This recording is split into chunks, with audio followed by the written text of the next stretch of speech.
Okay, welcome back. I just wanted to talk a little bit more about hedging strategies as a follow-up to what we discussed last week about options. And I talked about a bit about hedging and the power of hedging then in that video. But I just wanted to guide you through a practical way I did this week. So last week I had entered, or this week actually, I entered Bajaj Finance at about 3190 on Wednesday evening. The bank Nifty had gone down, the Nifty had gone down on Wednesday. So I saw it at a good level. I entered. And then on Thursday, it closed at about 3,330. It reached 3,390 on Friday morning. I didn't sell it at that time. And then gradually it came back to the 3,330 levels. And at that time, I decided to hedge it. Okay. So what I did was I basically decided to hedge the position by selling a Bajaj Finance 3,500 call option at 156 rupees. Okay. 250 shares in the lot at 156 rupees. Now, basically what happened because of that is, and just before that, let me just show you what this has cost me. Okay. So when I bought the futures, it cost me a total margin of 3.1 lakh.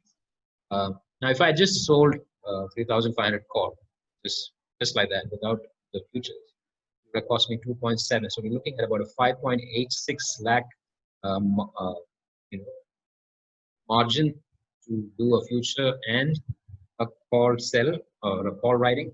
But because today SEBI has given us a lot of margin benefits when it comes to hedging, you can see that when I actually did that, I only spent an extra 30,000 rupees margin to actually add the call writing of the 3,500 call. And so because I already paid about 3.1 lakh margin for Bajaj Finance futures for this another 30,000, and I actually get back 37,000, almost 39,000 rupees back as the premium. So this is why hedging is really good. One benefit of this is the margin benefit that we get these days when it comes to hedging. But let's look at this. Okay.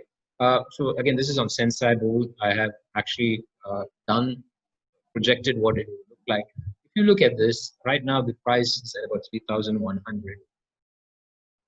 By hedging, right now,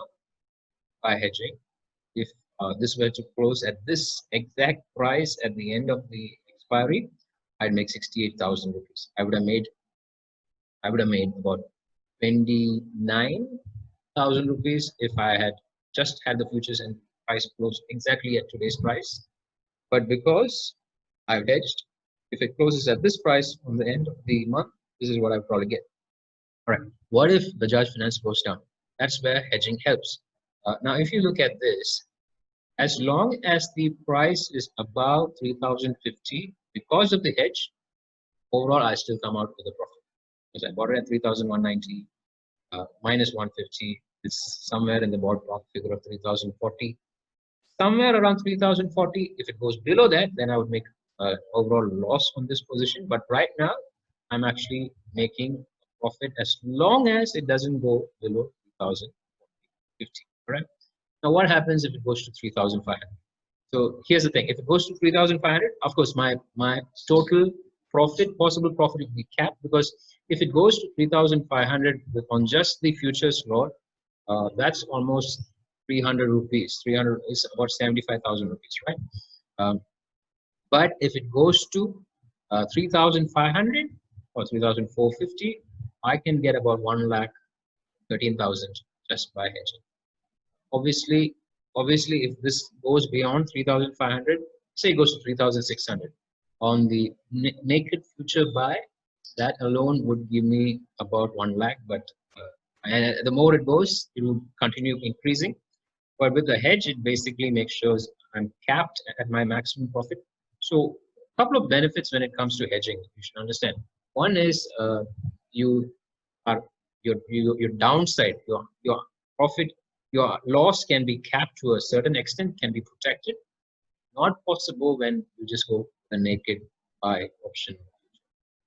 That's one advantage. The second advantage, especially when you go with an option hedging, both option and option, the good thing is that your margins come down low. Margin benefit is huge today, and that's a big benefit. What are the disadvantages? Obviously, you have the time decay, you have challenges like that. Uh, going Another thing of the hedging is that when you just buy an option, purely buy an option, time is your enemy. But when you are buying an option and selling another option, have reduced the enmity of time towards you. Okay, because on the buy side, time is still your enemy, but on the sell side, time has become your friend. Okay, and so the disadvantage of hedging is obviously you have a capped profit. You can't go beyond. See, if you see this, there is no way I can go beyond 1,15,750 rupees as more than that profit. Even if Bajaj Finance were to go way higher, I'd be still stuck at this point. Yeah, so those are the basic thoughts I want to share to you. Hedging is really beneficial because, first of all, it gives you a margin benefit, much higher these days because of what SEBI has done. It protects you against, at least it reduces the loss that you could make if the trend goes against what you had decided. And obviously, the other side of this is that options, when you hedge them, it can cause your profit to be capped a bit, but I think that's a better risk, especially when you consider how volatile the market is. So I hope this helps you. I would always suggest go hedged as much as possible. Another disadvantage of hedging in one scenario is that you had to pay a little more. Okay? But again, I think that is worth it. So please do hedge as much as you can. If you have a clear edge, go for it. But if you see that the trend is kind of changing or maybe getting neutral, hedge it at that point. I hope this helps. I do this often. It makes a lot more, it reduces the stress a lot when I hedge. So I think that's another added plus. All right. So I hope this helps you when it comes to